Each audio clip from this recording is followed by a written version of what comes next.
আমাদের বর্তমান প্রচলিত পদ্ধতির মাধ্যমে হামের টিকা সংগ্রহ না করেন, তাহলে বাংলাদেশে হামের প্রাদুর্ভাব হতে পারে।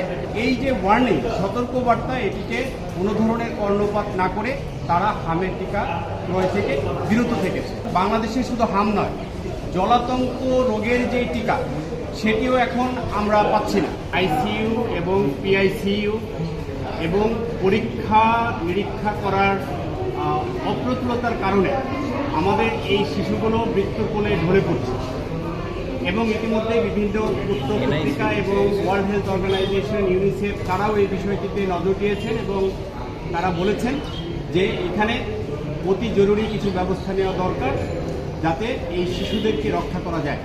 এ কারণে আমরা বাংলাদেশের প্রত্যেকটি জেলা এবং উপজেলার স্বাস্থ্য কমপ্লেক্স হামের জন্য একটি বিশেষায়িত ইউনিট খোলার জন্য নির্দেশনা চেয়েছি এবং একই সাথে জেলা লেভেলে আইসি এবং পিআইসিইউ এবং একই সাথে ল্যাব যাতে হাম পরীক্ষা করা যায় এই ধরনের সুবিধা সম্বলিত একটি বিশেষ ইউনিট গঠনের জন্য নির্দেশনা চেয়েছি। আপনারা জানেন, অন্তর্বর্তী সরকারের সময়ে এই হামের যে টিকা ক্রয়ের পদ্ধতি সেটি পরিবর্তনের একটি সিদ্ধান্ত নেওয়া হয়েছিল।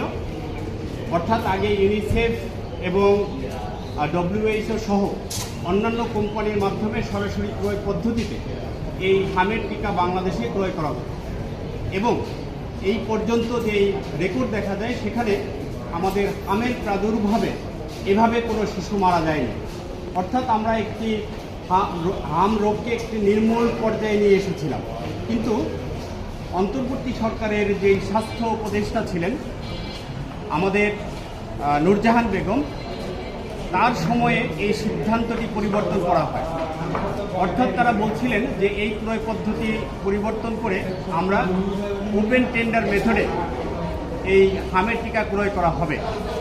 কিন্তু এটি করতে গিয়ে তিনি ব্যর্থ হয়েছেন এবং এই ব্যর্থতার কারণেই মূলত আমাদের এই হামের টিকা ক্রয় করা সম্ভব হয়নি এবং এই বিষয়টি ইউনিসেফ সুস্পষ্টভাবে তৎকালীন স্বাস্থ্য উপদেষ্টাকে অনুরোধ করেছিলেন যে আপনি যদি এই পদ্ধতির মাধ্যমে আমাদের বর্তমান প্রচলিত পদ্ধতির মাধ্যমে হামের টিকা সংগ্রহ না করেন, তাহলে বাংলাদেশে হামের প্রাদুর্ভাব হতে পারে এবং এখানে শিশুদের মৃত্যু ঝুঁকি রয়েছে।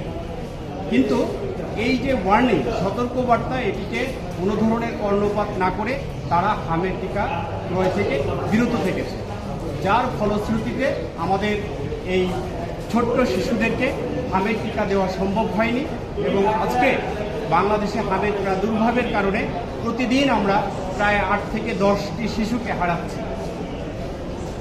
এই বিষয়টি তদন্ত করবার জন্য এবং কার গাফলতিতে অথবা কার অবহেলার কারণে এই হামের টিকা ক্রয় করা সম্ভব হয়নি, এই বিষয়ে তদন্ত করবার জন্য আমরা WHO, ইউনিসেফ, IDCR এর প্রতিনিধিদের সমন্বয়ে 10 সদস্য বিশিষ্ট একটি তদন্ত কমিটি করবার জন্য নির্দেশনা চেয়েছে আমাদের রিটে।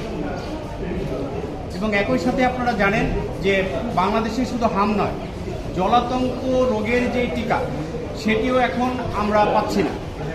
তো আমরা হাম এবং জলাতঙ্ক রোগের টিকার বিষয়ে বর্তমান পরিস্থিতি কী আছে, সরবরাহ কতটুকু আছে এবং আমরা কতদিন পর্যন্ত এই টিকাগুলো দিতে পারব, সার্বিক পরিস্থিতি বিষয়ে তদন্ত করব। আরও একটি প্রতিবেদন হলফনামা আকারে আদালতে দাখিলের নির্দেশনা দিয়ে আমরা আজকে রিটটি ফাইল করেছি। গুড লাক পেনের সফট অয়েল বেসড ইঙ্ক দেয় নিখুঁত লেখার আত্মবিশ্বাস। Good luck pen. Make your luck.